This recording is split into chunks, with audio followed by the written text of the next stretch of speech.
Hey, Ollie, Ollie.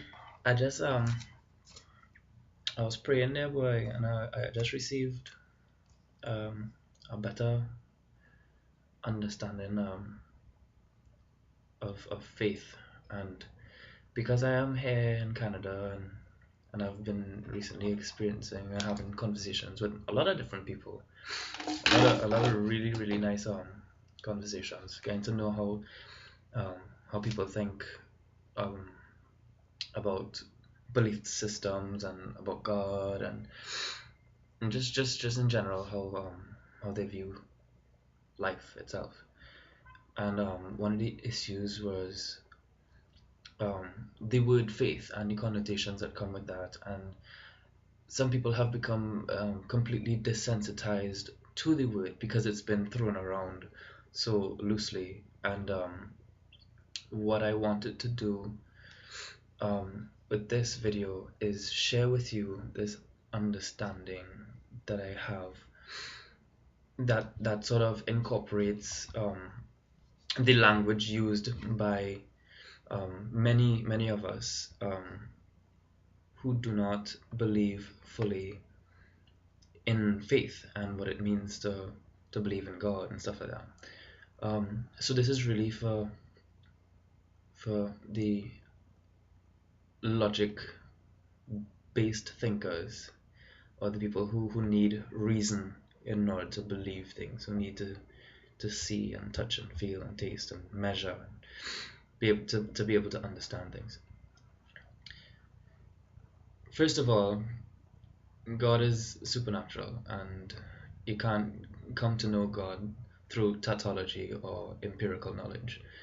Um, but anyway, what I wanted to say was that we both have faith, um, though we call it different terms, and we both have hope, though we the source of it is differently named. Luck and chance and probability and logic are all systems of believing, much like faith and hope and prayers and miracles. They're all it becomes a system of believing. However, faith becomes logical when experience measures in results after having faith. So you have faith, and then you get results via that you experience, that you get results after having faith. So like logically it becomes understandable that faith is an experience that makes sense.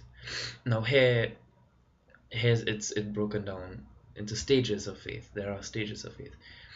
One, there's initial faith, which is like the experimentation. Say you prayed for something, so that's the very beginning of faith. Two is accredited faith.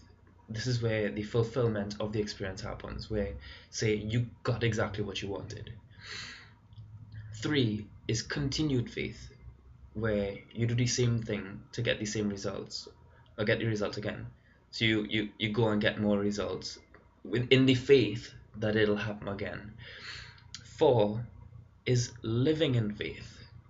This is where faith becomes a way of life. This is where faith overrides the barriers of logic. Now, knowing the source of which all things are given can only be understood once you've experienced this. This is why experience is the most flawless way to come to know a phenomenon like God. Therefore, logically, it makes sense that you cannot know something until you test it out. Just like in science, that makes sense. You can't know something unless you test it out. It's until you test it out and you've experienced, okay, this happens because of this, um, that it makes sense.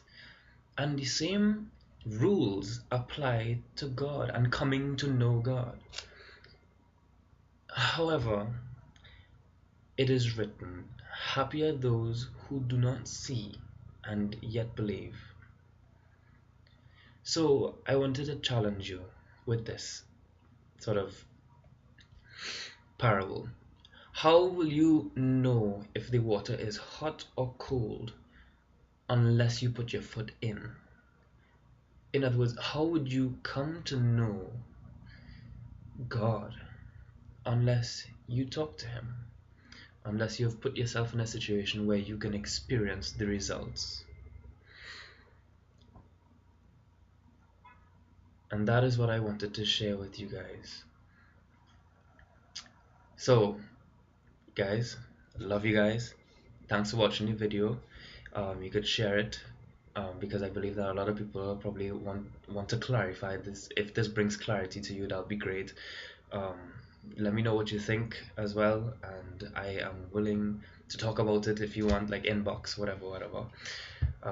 I love you guys. Say your prayers, pray, and amen. And that's it. I'll see you. Bye.